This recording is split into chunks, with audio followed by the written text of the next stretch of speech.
It's my great pleasure to introduce Janet Judd, and she is here today to speak to us on realtor safety. And she is a broker associate with RE/MAX Results in St. Louis, Missouri. She started her career in 1985 as a part-time agent and a full-time police officer. Thank you for your service.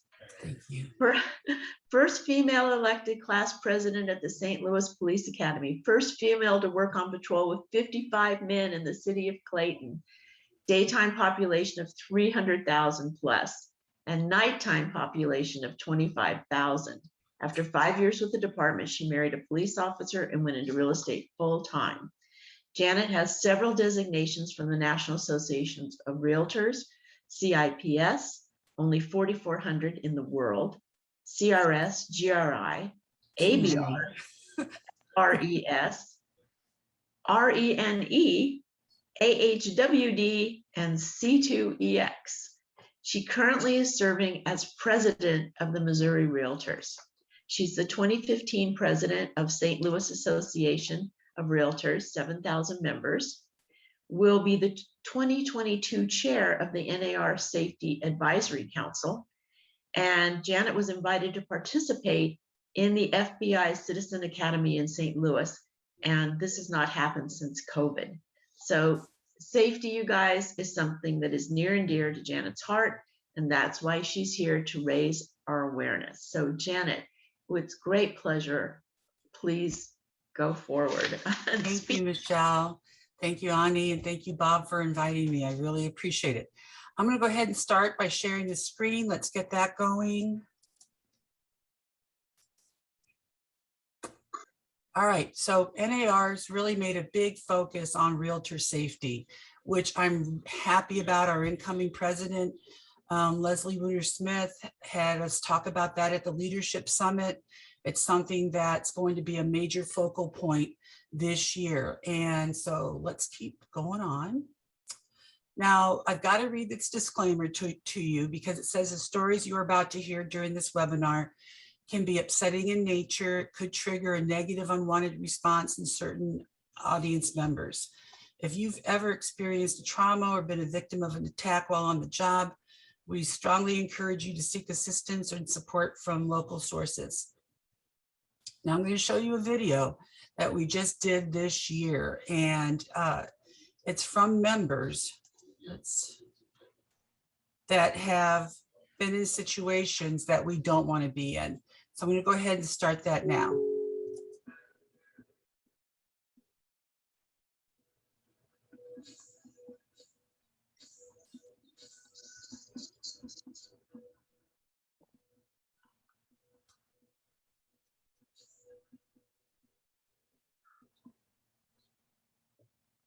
Member safety is a matter of your life or your death. I never in my wildest dreams thought I'd be in a situation to where I would have a 9mm held to my head.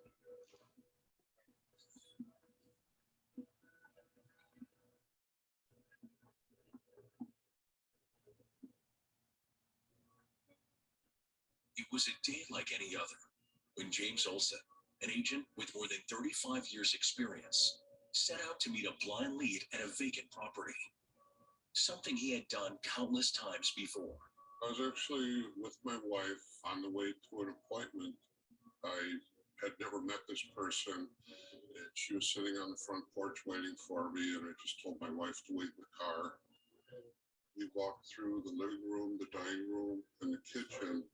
Now I've been in this property a number of times, and it just seemed odd to me that all the doors were closed. So I went to grab the bedroom door, and out came a masked gunman holding a 9mm to my head. He was all dressed in black like a ninja. He had a hoodie on, sunglasses, face mask, black gloves, black everything. Within a couple seconds, another guy dressed the same held a 9mm up against the side of my head. Had hands up in the air, and he said, "Get down to the floor." So I took his gun, and he hit me in the back of the head. Oh my gosh. He's blood was flowing in my eyes. They're asking me where the money is, and I told them I didn't have any, so they rifled my pockets and pulled my pants down and socks and shoes off. And they wound up making away with my wedding ring, my wallet, and my iPhone. They came back to me and said, give us 10 minutes or we're coming back here to kill you. These guys are out there, and if they attack me, more than likely they're going to be going after somebody else. This was a predatory assault. They didn't just randomly pick me, they stalked me. Jim Olsen was surveilled and targeted based on his job as collecting rents as a property manager. They knew what day to lure him into the property that was vacant so he could be robbed at one point. Studies have shown that agent male victims were attacked 30% of the time. And we know with Jim Olsen, and he's a big burly man, infantry soldier, never was in fear that something could happen, and he was a victim of a violent robbery. And now listen to his story, he changes the way he does business. He arrives at a home much earlier than the appointment time and does a circumference of the house to see if there's anything out of place or if there's any broken windows or forced entry. Kitty Wallace, a managing broker with almost 20 years experience, has faced off with numerous predators.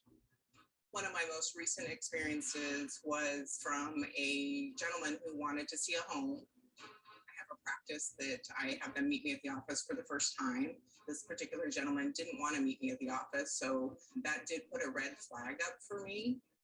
Working in a rural area with limited cell phone reception, Kitty remained steadfast in her safety protocols, but the caller had a plan of his own. He was very insistent, and it was, can you meet me there in an hour? And I said, no, unfortunately, I can schedule an appointment with you. We can sit down and see what your needs are. No, I want to see this house. He said, okay, then meet me in 2 hours. He just kind of kept moving the time frame for me. And when that escalated, he wouldn't meet me. He ended up calling my office. He was swearing at me saying that, that's my job. I need to meet him here. What is my seller going to do when he finds out I won't show him this property, etc. And I just didn't let myself get bullied. I really stood my ground and didn't meet with him at all. I've always kind of just accepted it's part of the job, and that's really not okay. So I reported it to my local association, and they sent an email blast to all the agents. 2 other agents reached out to me, and they had also been approached by this gentleman. Maybe I prevented something bad happening not only to myself, but maybe somebody else as well. I do believe that the intent of some clients is not to buy a house. The intent is to see what they could do if they got me a loan. Jim and Kitty's harrowing stories display the 2 types of predatory motives: profit and power and control. There is a misconception that crimes against agents are random opportunistic street crime, and in fact, they're of predatory nature. And by understanding predator behavior and learning that you can remove weakness, subservience, and vulnerability out of your daily practice, you'll be able to keep yourself safe. I think realtor safety is one of the most important things that any realtor can learn about. The goal of the Realtor Safety Program is to reduce the number of incidents in our industry, so this way you can come home to your family every night. You deserve it, and they deserve it. I think having these protocols in place is definitely the key to saving my life. 99.9% of the time, our job is amazing. It's that 0.01% that's not worth my life.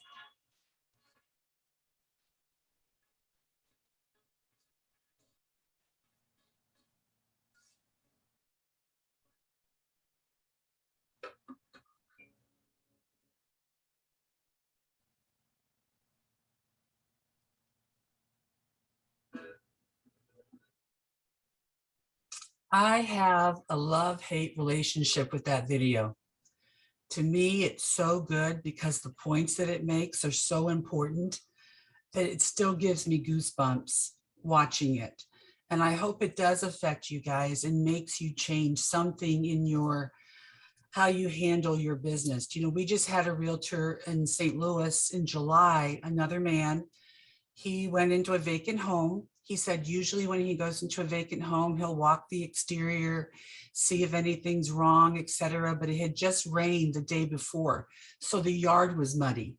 So he didn't walk the exterior. If he had, he would have seen that a window in back of the house was broken. And anyway, he went into the house. He went down the hallway. He was jumped immediately by two men. He ended up in the hospital. He's doing okay. It scared the heck out of everyone that would happen to him. You know, we just heard in the news about another one of our realtor family that was shot and killed on a, you know, going to a seller's house, that the guy had purchased the house sight unseen, was unhappy and shot that realtor. So this is something that's so important to us that you need to pay attention to it. You know, just a little bit about my background. I've been doing this real estate 36 years full time. Still love what I do. You know, paid for the kids' colleges and took care of the family, etc. I ended up marrying a police officer, which is why I ended up getting out of the police as my job. We just couldn't both work at the same time, and it was hard on our son, etc. So that's why I got out. But I've always had my finger in it. We still do work with the department, etc. So anyway, we're just going to move on, but you're more than welcome to ask questions, etc. And Ani will help me with this. 4 danger zones for us as a realtor: your vehicle, your office when we're showing property, and model homes, open homes. Let's look at these stats. About 2 years ago, 2020, 23% of the agents surveyed from NAR said that they had moments of fear. That number has gone down, and I would like to think that that's because agents are more aware of what's going on now. NAR has been trying to do a very good job talking about safety, etc. The crimes against realtors, though, have gone up 300% since 2006. And that's not a good number. And it's because they think of us as the opportunists can come after us and predators can go after us. We're going to talk about that a little bit more. There have been 20 homicides of real estate professionals every year since 2011. And by that, we mean appraisers, inspectors, agents, mortgage officers, etc. Anyone involved in the real estate industry. 20. That's more officers killed with the NYPD department. Excuse me. So that's more than officers killed with NYPD, which is the largest department in the country. So the U.S. Department of Labor has officially classified us as a high-risk position, occupation. When we think about crime, we think of motive, means, and opportunity. If you remove one of those legs to the stool is going to topple over. So this is just a very simple visual for you to keep in mind about that. I'm going to talk about this picture in a minute. When we talk about predators, and predators are usually white males between the ages of 30 and 55. They look normal, they're socially acceptable. Most of them are in relationships. What they do is they shop for victims, and they'll look for us on Facebook, on Instagram, on Twitter, etc. And they'll have a type. It might be blondes, brunettes, tall, skinny, heavy set. We don't know, but they all have a type, and they usually have 4 or 5 victims in a queue. And so that means that there are different states of all of this with the different people. So if you're posting on Facebook that you always go to Starbucks at 9 o'clock on Friday mornings on your way to yoga, they might actually try to go there and see you from afar. They might stand behind you in line and say hi and make up a conversation. They get a high from that. They get a turn on from that. And so that's why we want you to not publish where you're going. Don't publish where you live. Don't do any of that. Don't tell them where your kids go to school, etc. Because that's what these freaks do, is they try to get involved in your life without you knowing it or seeing them. So like I said, for some of these guys, it's a gradual that they'll try to like get attached to someone, showing property with them, showing their driver's license is no big deal to these guys because the markets for bad IDs, fake IDs, is at the highest level it's ever been. So them showing you a driver's license is no big deal because it's fake. They might have 8 or 9 fake IDs. And these IDs are so good, sometimes police officers will pull people over and think they're still good. So don't always go, just because you have them come to the office and they show the ID, that means they're okay. They know they're okay because these IDs are that good. So when we're talking about the marketing photos, the one with, she's got her head tilted, she's smiling, looks sweet, it looks like a very nice, friendly picture. But what that tells a predator is you're vulnerable. You might have some weakness. You might be subservient to them. They'll picture that in their minds. So what we want to have as professionals is wear a collared jacket. Don't be too sexy, like with big old V-necks showing cleavage. It's unfortunate that we have to say things like that, but that's what these guys look for. So if you can have a professional looking photo, nice and straight, everything's aligned, don't have an I love you photo, is what I call, I don't know why my voice is getting froggy. I have no idea. But if you don't, I call that the I love you photo or sweetheart photo. So try to avoid that every chance you get. You also want to avoid full body photos because those are the ones that they keep on their screen. They'll look at it, etc. So you just don't want to put something out there that one of these guys might think is seductive or sexual to them. And I'm going to stop and take a sip of my Diet Coke. All right. So when we talk about removing means, it's a matter of, I want you guys to realize that, yes, our parents brought us up and our kindergarten teachers brought us to be nice, courteous, respectful, sweet, polite, etc. But when it comes to handling your business, you have the right to speak from authority. You have a right to do what you want to do. And I don't want you to be a Pop-Tart with these people. So you've got to be careful how you market yourself because, like I said, these guys can take the most innocent verbiage, most innocent actions and make it sound sexual and weird to them. So authoritative means like experience to handle the entire real estate process. But if I said, here to serve all your real estate needs, they take that in an entirely different message. So that's what you want to be careful when you're doing your videos or on Twitter or Instagram. Try to be authoritative so that you don't seem weak and subservient to them. It all starts with the first phone call. So, I always answer the phone, Janet Judd, RE/MAX Results, or RE/MAX Results, Janet Judd. So they know immediately by my tone that I'm taking control of the conversation. I do not, and I hate it when I hear agents answer the phone, hello. It makes me nuts because now you're on a different status. Now they're asking the questions and going, hi, is this Mary? Yes, it is. And then they're asking the questions. You want to be the ones asking the questions. So when they ask you about your listing, you'll say, great, thanks for asking about that. It's in a really nice subdivision. It's on a cul-de-sac. It's bright and sunny with all the windows. You're giving them some information that this isn't a rural property. There's neighbors nearby, etc. Because their goal is to always try to isolate you. They're not driving by these properties. They're just kind of looking at them. And if you match what they like, then that's when they're going to call you.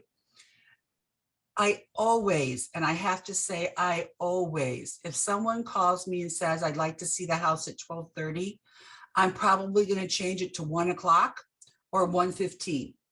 I'm willing to accommodate them. I'm probably available to show it. And if they are a true buyer and they really want to see that property, they will work with your schedule. They will realize that you're trying to accommodate them and make it work. If they stick to that one time, I'm going to be just like that realtor in the video and say, well, then I'm sorry, we're going to have to schedule it for another day. But just take charge.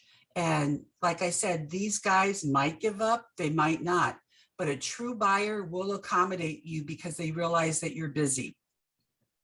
You can also let them know that because of COVID, you know, at some points in time, we had showings that were only 20 minutes or showings that were only 15 minutes. So I would always take that opportunity to let people know we might get interrupted by another buyer in case they arrive early with their agent, etc. Especially if I was meeting someone that I didn't know before.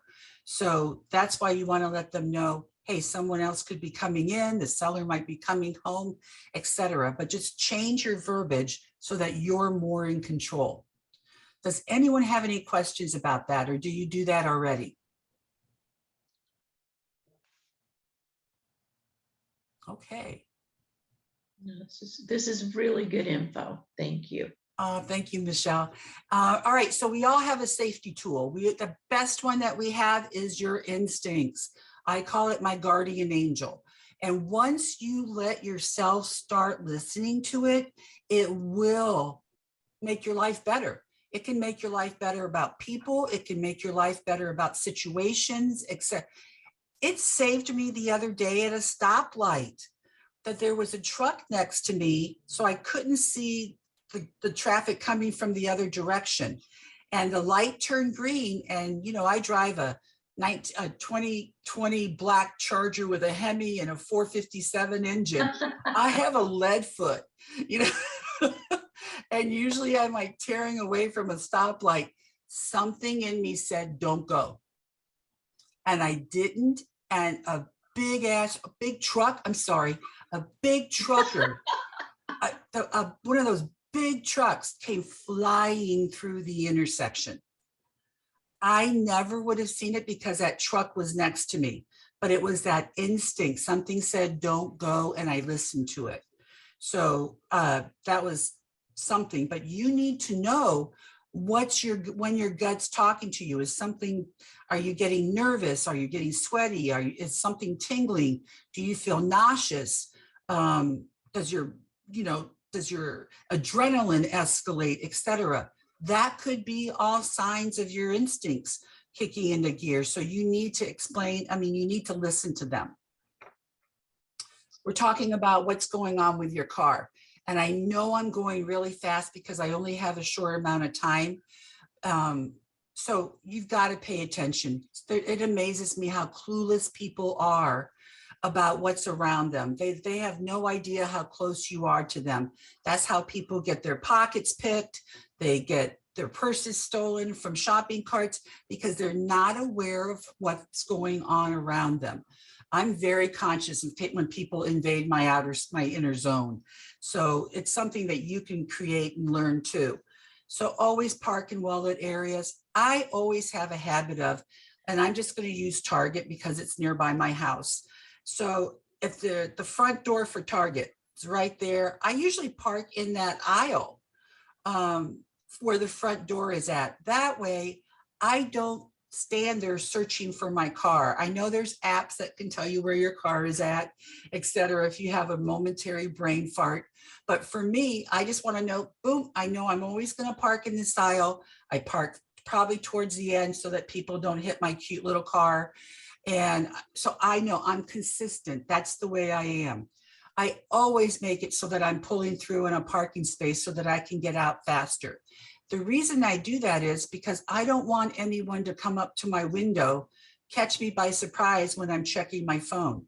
So I will get in my car. It's like muscle memory. I automatically lock my car doors so that all the doors lock when I'm in the car.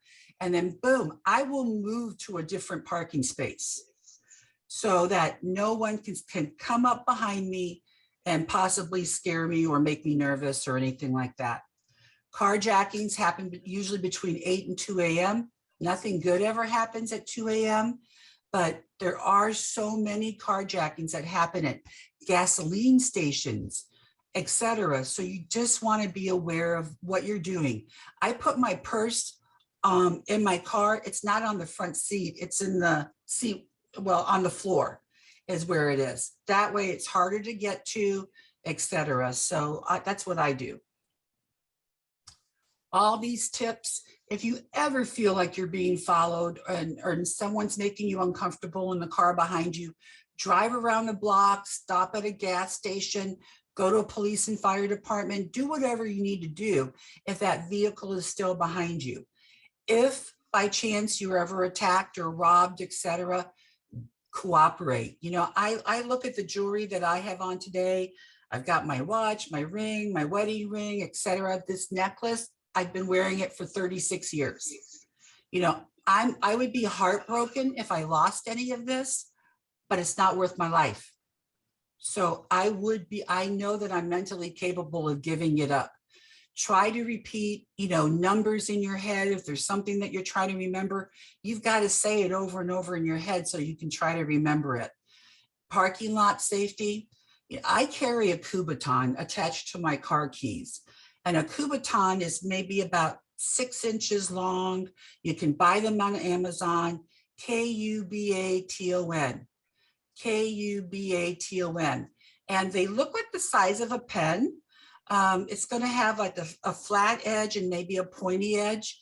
And it looks very innocuous. But if you hit somebody with that or poke somebody with that in an elbow, their arm, their hand, etc., they're going to let you go, which is what you want, so that you can run like heck and get away from them. And when you're running, you don't look back. Like in the movies, when I see these people looking back over their shoulder when they're running, you're just going to fall down, seriously. So if you're running, you don't look back. You can program your car door so that when you hit your car thing, your Clicker. car. Yeah, Clicker. Michelle, help me. The little clicker thing. Your little clicker thing. Yeah. So you can. Key fob. Bob, thank you. Oh my gosh, I can't believe I couldn't remember that. But anyway, your car fob, you can have that programmed inside your settings, etc., so that only your driver's side opens. And sometimes that's annoying if you want to put something in the back seat because you've got to open your front door first. But it's the best and safest thing you can do. And so that's something you should get in the habit of doing. Always look in the back seat. Some of these guys are so good, they can still get into a car and they will hide in the back seat. So I don't leave blankets. I don't leave anything like that in my back seat. My back seat is nice and clear and open. I don't sit in my vehicle. We talked about that. I always move to another spot. And my car keys are separate from my house keys, so that if I ever was accosted, I can throw my car keys and then run like hell in the other direction. So that's what you can do. So I always keep my home keys separate. So much of what we do, they can find out where you live. And when I say they, I mean the bad guys, predators. When you take a picture inside your house, there's a setting in your phone and you're using your phone, whether it's a Android or an iPhone, that it's called geotagging. And it will tell anyone who really looks where you live. So you can turn that off or tell them where you're at. So that's why you can turn that off so no one will know where you live. So in my car also, that if someone ever did get in my car where it says home, the police department is near my home. I don't have my true actual home address in my navigator system. I have that. So if someone ever were to look or get into my car and look at that, they're not going to find my real address. And yes, you might say I'm being paranoid, but that's happened to other people. So that's why I do all of that. I had the methodology where I park, about being distracted on a parking lot by person or persons. That's something that the bad guys will do. They will sometimes have a woman or a teenager or an old man, believe it or not, and they'll be like trying to put something in the back of a van or a big trunk. And then they'll ask you, hey, could you help me put this dog food in the car? You go up to them and the victim has been tased and then shoved in the car. So you want to help people, but you've got to be very aware of how you do it. So it's kind of like, okay, I'm happy to help you. Do you mind standing there and put the shopping cart between you? So there's different ways you can handle it, but still help someone. But I'm very aware that that has happened in many parts of the world. That's how people get abducted. I don't drive, item number 14, with my sun visor at an angle. And it's only because I still have PTSD from handling a traffic accident one time that a lovely young lady, it went into her head. The sun visor did. And it wasn't a pretty sight. So that's something that I do not drive with my visor at an angle.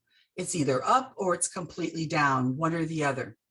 I always say, don't roll your window down all the way. If you were somewhere and someone came up to you and said, I need some help, or do you have gas or whatever, do you have change for this? You never roll your window down all the way. The only time I do is when I'm going through a drive-through. That's it. That's the only time. I said I would lose weight if my window wouldn't roll down for the drive-throughs. That would be my, that would be the Janet diet. Keep your car in good shape. This has been my year of flat tires. I have no idea why. And I have had 3 flat tires. One of them was a blowout on a highway. So just make sure that your tires are in good shape. About, if you hit curbs, be sure to check your tires, etc. So just make sure it's in great shape. Dead end streets. I never park facing down on a dead end street. I always turn around so that I can pull away fast and get down the rest of the street. True, that's something police officers are used to doing, but you can get used to that too. Don't get caught on a dead end street. My car now, because it's a sports car, it's mostly fiberglass. It doesn't have metal on it that I can put a magnet on it. So if your car does allow you to put a magnet on it, do that so that the neighbors know that the house is being shown. I have a realtor license plate so that people will know that I'm a realtor. I've got like a little realtor sticker in the back window. So that's about the most that I can do to let someone know that I'm a realtor. Any questions or concerns about what I just said? Janet, can you give or get Ani copies of these PowerPoint slides so that we can use them with our office? That would be great. Okay. Thank you. In fact, a lot of this is already on the NAR site. Okay. And the videos, etc., from the webinar and the leadership summit, all of that is there too at nar.realtor/safety. Thank you. All right. How am I running long already? How am I doing? Let's see. You have about 10 minutes Okay. at the So when most. we're talking about your office, now I know offices are different sizes, etc., and some offices will allow you to have your own private little office. I loved having that when that was a big deal, but it made my manager crazy because I wanted a lock on my personal office door. And I was one of the first ones that said, no, I'm great. I like my office. I don't mind paying rent, but I want a lock on it. And so they thought I was being antisocial, but I wasn't. I was just protecting my stuff and my clients' information, etc. So I would clean out my office. I would put my trash outside my door, etc. So all of these are just nice, helpful hints. Know how to use the emergency sequence on your phone. Make that muscle memory so that you know what to do. If you're ever caught by surprise, I'm a yeller. So if someone catches me by surprise, I holler. It's like, I use a big, loud voice. It just comes out of me. Now, some people might squeak and some people have like little voices, but mine is a big voice if someone scares me or sneaks up on me. So kind of figure out how you react. And because if you are caught by surprise, sometimes being physical or using a loud voice will stop them. Mhm. All right, number one, that's a biggie for me because I saw it happen so often that when we would respond to a call in someone's office, you know, someone had a heart attack or they're having a kidney stone or something like that. And then, you know, if the HR person wasn't there, people wondered how to reach that guy's wife or how to reach that lady's husband. So make sure that you can have just a card somewhere in the office that the secretary has, if the manager's not there, et cetera, saying, all right, Bob's wife's name is Linda. Here's her email, here's her phone number. Because sometimes they weren't able to reach a spouse for like an hour or two. And that person was already in the ambulance and at the hospital.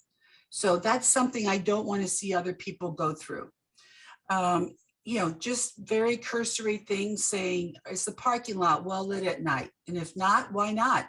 For you as, you know, an independent contractor, you can ask your broker to make sure that that parking lot's well lit at night so that you're comfortable.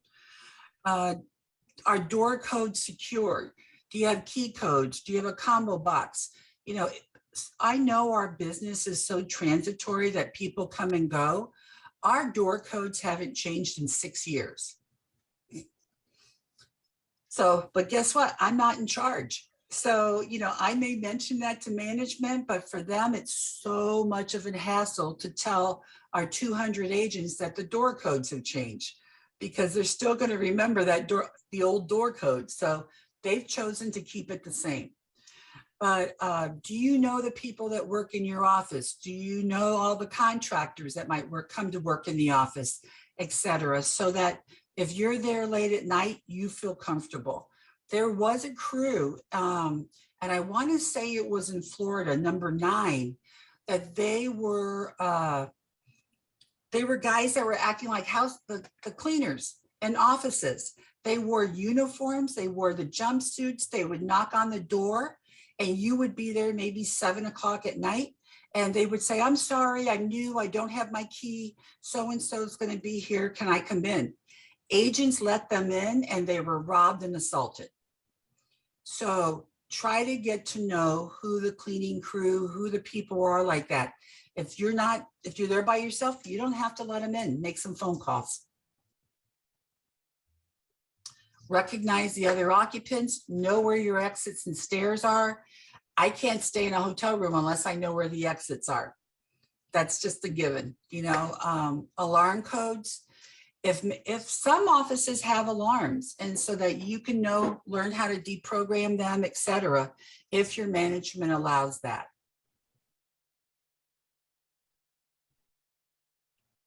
Property showings.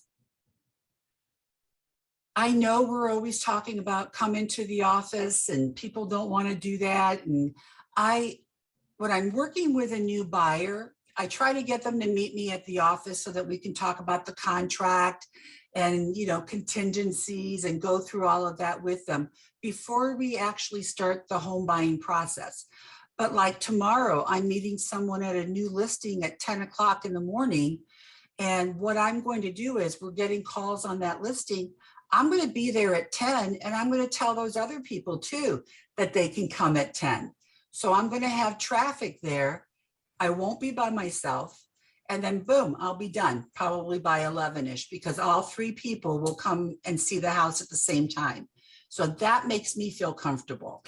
Background checks. A lot of agents use like Forewarn and some of these apps to do background checks on people.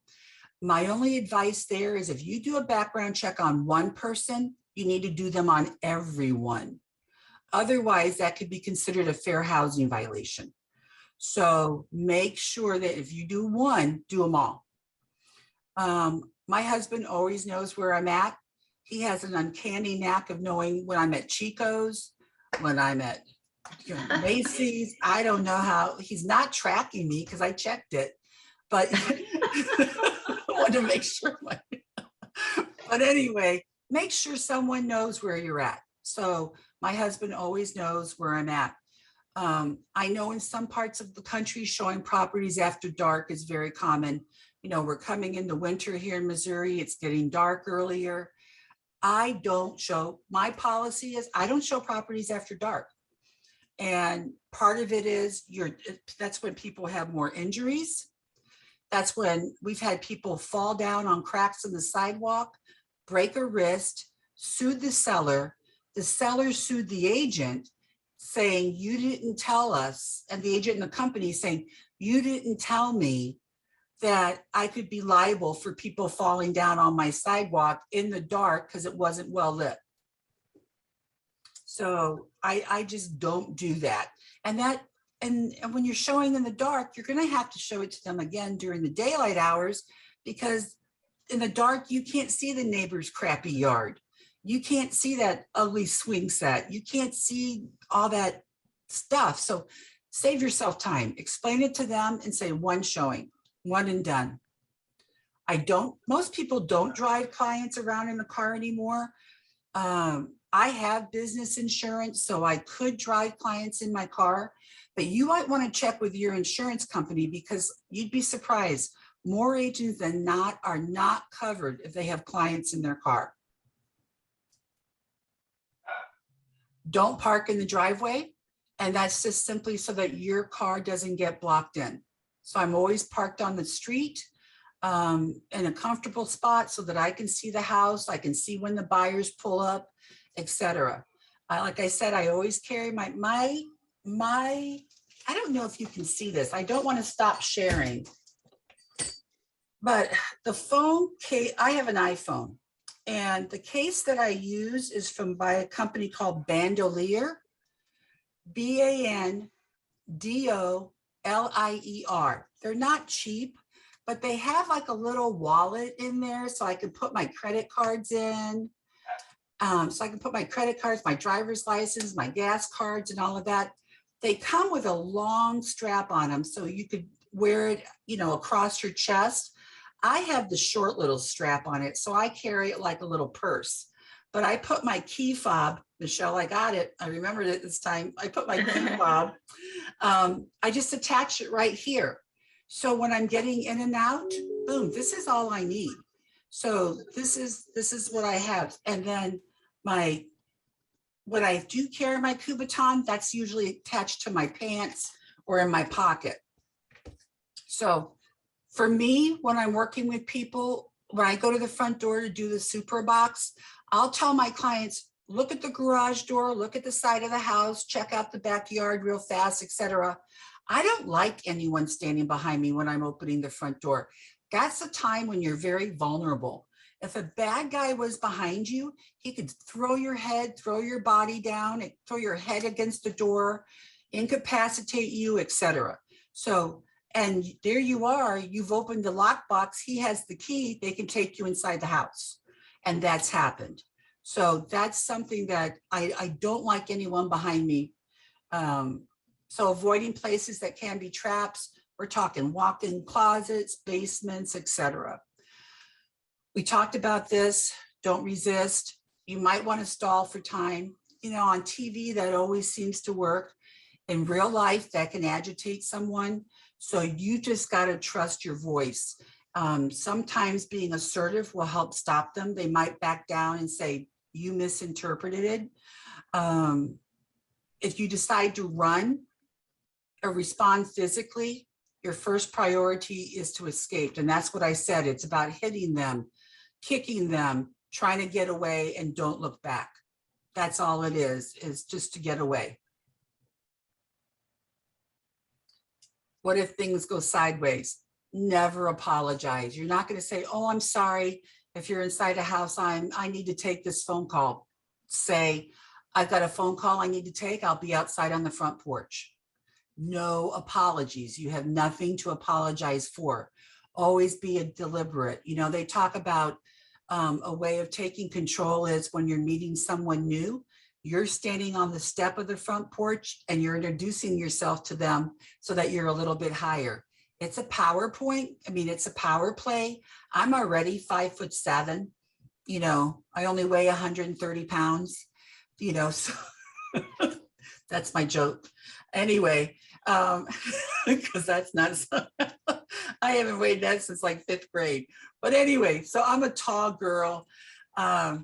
So this is just something you want to be very authoritative, be very deliberate. My daughter, my husband's 6'2", I'm 5'7", she's 5'4". She's a petite little thing, you know, but she carries herself with authority, and that's from having, you know, her daddy and I around. So remember, running away is as courageous as fighting back. That's what you need to remember. And so don't make any excuses for it. Someone might say, I'm not a fighter. That's okay. I'm a dirty fighter. I will bite, kick, scratch, pull hair, whatever I need to do to get out of somebody's grasp. So here it is. Whatever you decide to do or not do, accept it. Figure out, have a plan, and know what you're capable of doing, and acknowledge it.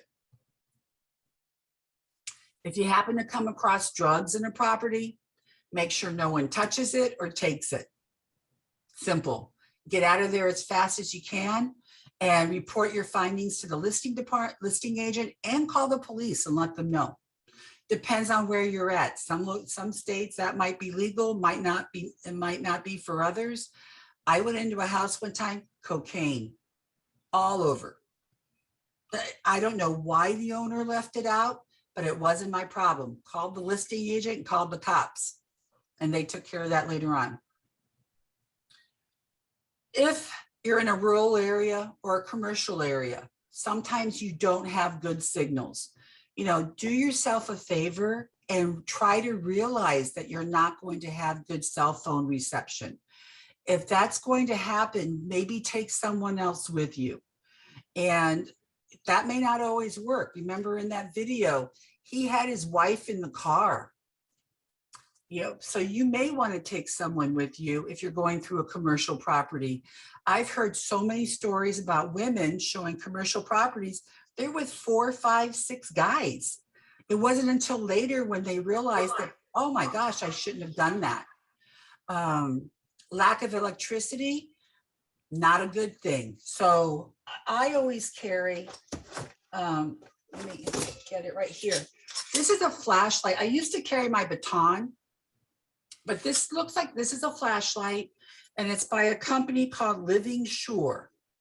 And you can find this online. And I'm not endorsing any of these products. NAR doesn't endorse any of these products. I'm just telling you what Janet uses. But I had this in my car, and it looks like a regular flashlight. You know, it's nice and bright, but it can turn out into a baton like this. So if in the event I needed to use it to keep someone away from me, or to whack somebody with it in the arm, in the face, in the knee, whatever, it's going to hurt them, stop them, so that I can get away. All right, so that's what this is. This has been awesome, and I am so grateful for the information. We do have a time limit. We do. Yeah, and so I'm going to have to thank you. This is a great place to stop. Yeah, and next up will be Randy doing our statistics, but you're amazing, and thank you so much. Thank you. Oh, somebody wants to know what the name of the flashlight is real quickly. It's called Living Sure. Okay, excellent. Okay. All right. All right, Okay, guys, take care. Stay safe. Thank you so much. That was amazing. All right, take care. Bye. Okay, Mr. Randy, do your magic. Okay, well, before I go on, I want to bring up just a couple of things of what Janet said. When I became my first degree black belt, I had to do a thesis, and what's called Realtors Aware. And just a couple of things to remember. You guys have cars? I imagine you guys have a car alarm. Have you ever used it? I can tell you exactly where I park my car, if my car alarm is going to work or not work. And if you haven't tried it, you should check out your car and learn how to use your car alarm. That's number one. Real quick, number two, as Janet pointed out, on an appointment, get there early and observe. Also, when you go into a house, you follow, you never lead. Two quick things I want to bring up is open houses. When you guys are doing open house on Coyote Road, Los Canoas, Gibraltar, no. Open houses are designed to be in areas of high traffic. So think about that. Most attacks happen at the end of an open house. As you know, Kelly and I work together. She will never, if she ever does an open house without me, which is very seldom, she always has my signs. So if you're a woman, have a couple of signs from a guy also that you put out there. So it looks like there's two of you at all times. And remember, they're trying to intimidate you. That's what we do. So you look them straight in the eye sometimes also, and you let them know who's in charge. There's a lot more to this, but Janet, thank you very much. And that's just some small things for that I observe and so forth. We look at us being very safe, whether we're in Santa Barbara or the Santa Ynez Valley. So, Well, and you know what, NAR, we've developed a 3-hour class. The instructors for this particular course, they have to be certified. And so, you know, we've got a 3-hour course, but we just expanded it to a 6-hour course because Wow. there's so much to talk about. And that is something that we've got instructors that I do travel for that. I'm not promoting myself, but this is just such an important topic that it's making a difference. So thank you for getting to that open house section. I didn't have a chance to cover that, but you've got Randy and he covered some important topics. So take care, stay safe. okay, so I need to try to share screen. I need to get on there. Hi, everyone. Hope you're having a nice day. We're going to go ahead and start this in just a minute, see if I can get this going well on a slideshow. Wow. I hope everybody can see my screen. I don't know about you, but a lot's happening in real estate. You know, Not yet. we can't see it yet, You Randy. can't see it. Why can't you see it? It should say, whoop, and go back. Hold on. Now I see it on my screen, Ani. I can, yeah, it's not there for us. Where do I yet. go? Where do I go to? I say slideshow? No. So you want to go to start sharing screen, share screen down at the bottom, that green arrow. Do you see that? Bottom of your screen, share screen. Let me go out. Hold on. Sorry, folks. You're fine. Come on. Let me go where? There's there. Share screen. Okay. You have it. There you go. Okay. And All then right, be that way. Okay. want to go into from beginning and you can start it. Okay, let's go from beginning. Oh. Whew. Hello again, and welcome to Thursday morning at the board. Okay, so a lot of things happening with what we're seeing with stats. And I want to bring up some stats as we go through. We're going to look at from September 1st to September 30th. And then we're going to look at basically quarterly stats. What's happened from January 1st year to date. And I want to bring up some interesting points that you're going to look at this. I kind of try to highlight certain things in red for you. Look at sold, 135 we sold in the month of September. Medium list price, 1,650,000. Average list price, 2,005,000 basically. Days on market, I'm going to show you that in a minute. But 18 days is what we're seeing days on the market, cumulative 27 days. And when you look at your medium sold price and your average sold price, look at that, over 100%. I want to point something out at the bottom in that you can see that says active in range and current active. So when we look at active in range, where it shows 262 homes and planning developments, what we're really saying is during the month of September, we saw 262 properties come on the market. But as of September 30th, there's 111 current. Look to the right. I show there in red, 2024-37. On September 30th, for the month of September in 2020, we had 437 properties come on the market. In 2019, look at that, 604 came on the market just in September, where this September we had 262. Where we had 111 currently active, on September 30th of 2021. 228 were active last year. And in 2019, 441 were active on September 30th, 2019. Those numbers are incredible when you look at supply and demand. And also when we talk about the fact that 50% of our buyers are coming from outside the area, you can see how this market is creating such activity. And look at the difference between September 2021 versus September of 2020. Now, this September, we had 135 homes sold. Last year at this time was 177. Now, take into account when we're talking about 2020, when the pandemic first started, and we start looking at our numbers, I want you to look at where we are with the numbers as we look at appreciation also, because in March, April, May, we saw such a drop last year. And then we saw the second half of 2020, our market really changed. You can see that the days on the market and you are cumulative for 2021, 18 and 27. Or look a year ago, the property be on the market for nearly a month. And your sales price to list price and your sales price to original list price is over 100% for September of 2021. And again, under that last year. So let's look at stats. Now we're going to look at quarterly. I want you to see what's going on from year to year. Look at 2017, 18, 19, in the 800s. Look at the change of what we saw.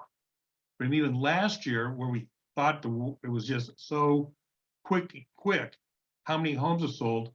Look at that, nearly 250 homes have sold more this year than last year. And this again, we're going from January through September 30th, and you're looking at the different years. Median sales price. Look how this has jumped.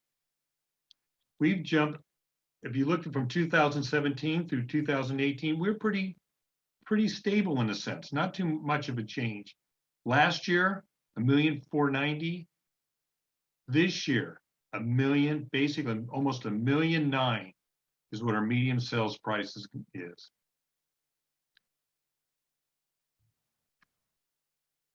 Pending sales are up too.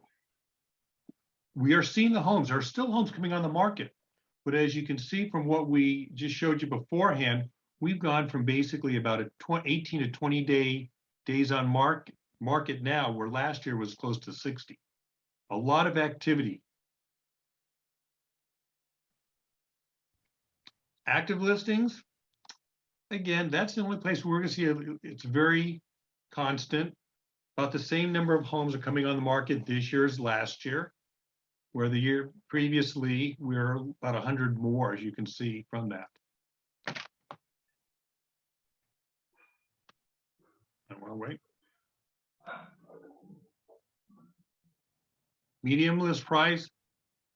I think we're all experiencing this. We see this as a big change.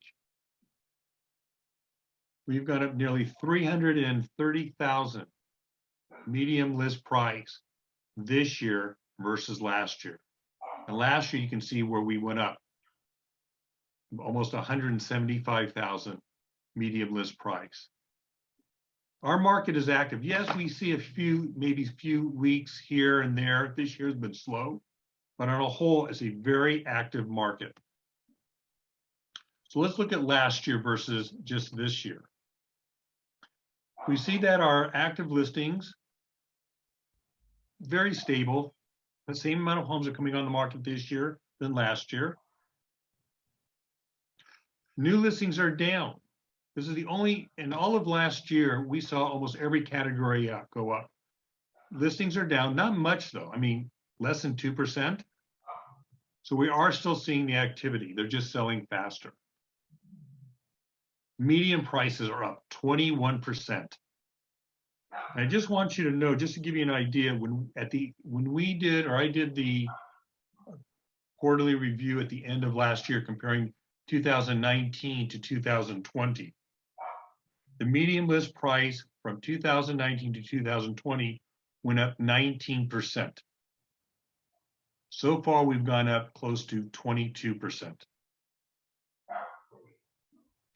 Properties that went up, properties that went into escrow has also increased quite a bit, as you can see from that. Let's look at sold properties. Sold properties up 27% in comparing the same time in the same months from last year. Median sales price up 27%. Medium sales price without Hope Ranch in Montecito, very stable, almost the same at 26.5. Average sold price, can you imagine that? Look at that, 42.5% for the same period a year later. And our average sold price without Hope Ranch and Montecito went up close to 29%. To give you an idea, the appreciation that we saw from 2019 to 2020 for medium sales price was 20%. So you take 20% from 2019, 2020, and look at that, 26% from 2020 to 2021 so far. And the sales volume, incredible how much our sales volume is up. Condos experience a lot of the same thing too. Look at condos. We sold 40, now this is just for September. We sold 40 in September, 14 days is time period on the month, cumulative, days on market. And again, condos are selling greater than list price, over 100%. And again, I think what's important, look below in active in range and current active, and compare that to both 2020 and 2019. You can see again, limited supply and demand.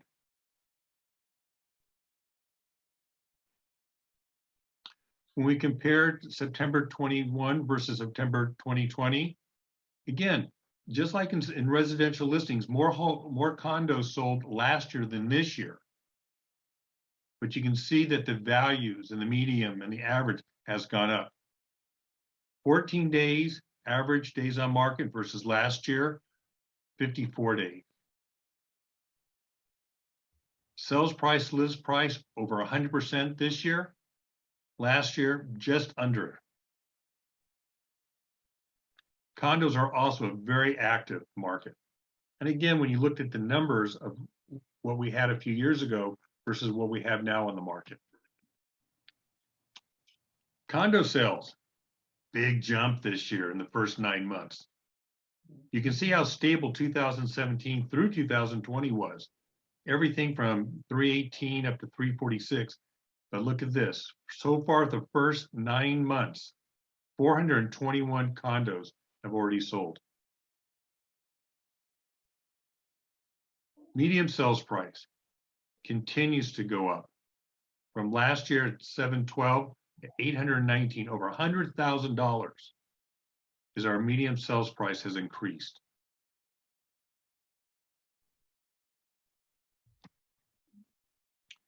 Pending listings, again, very active. And this is why we're seeing so many multiple offers being presented. 433 so far pending listing, pending condos. Well, active listings, pretty stable though with condos in a sense, not too far. Everything still seems to be in the mid 400 range of active listings.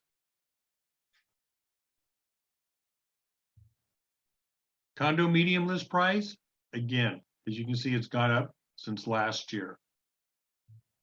And by the way, just so you know, you've all have received this. Ani sends these out, and they're sent out with the newsletter. And also, I do want to also, as I take that moment to mention Ani, I want to thank her. She's the one who puts these together. I may do the presentation, but all the work that is done on this is really because of her. So thank you, Ani. So let's look at comparing last year to this year. Total active listings up 6%. New listings up 2.6%, where with the residential, it was just down just a little bit, but still stable with the same amount of listings coming on the market, but they're selling quicker and faster. I like the same thing, higher price too. Median list price up 8.5%. And properties that went into escrow has also risen. Let's look at sold properties. 32% more condos have sold for the first 9 months of this year than last year.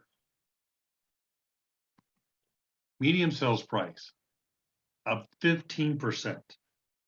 Median sales price for 2019 to 2020 was up 19%. It was actually up 10%. So we're still increasing from where we were from 2019 to 2020. Median sold price without Montecito, still 15%.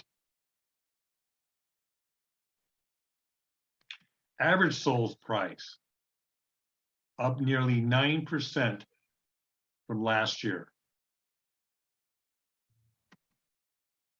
And without Montecito, still pretty close to 11%. So again, everything has risen also with condos.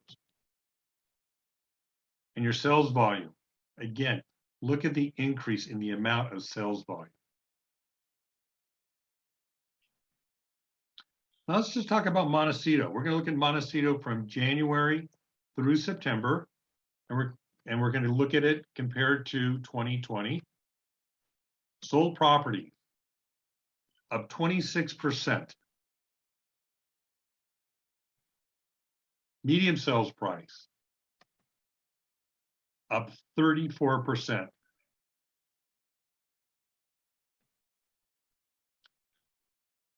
Average sales price up nearly 60% from just a year ago.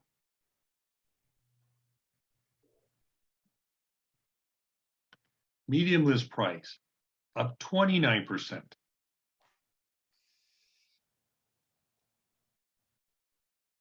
And look at your average list price. This is what's happening in Montecito right now. And we have one other area that I'd like to show you, and that's the Hope Ranch statistics. And we're going to look at Hope Ranch again. We're comparing 20 to 2021. Sold properties up 45%. By the way, all the information we're using it from our MLS. This does not include court. Court does not impact us that much, but this is just from what we're seeing from our MLS. Medium sales price in Hope Ranch up 36%. Average sales price, 42%.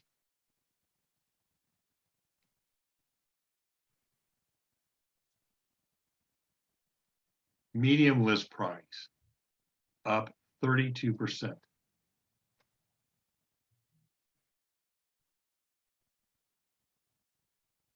And there you go, an average list price. As you can see, our market is still going quite strong. We look at supply and demand. We look at the fact that we're seeing a lot of with multiple offers. And one thing was I got to point out is when you show a property, please, before you go out, two things I recommend. One is read the private remarks.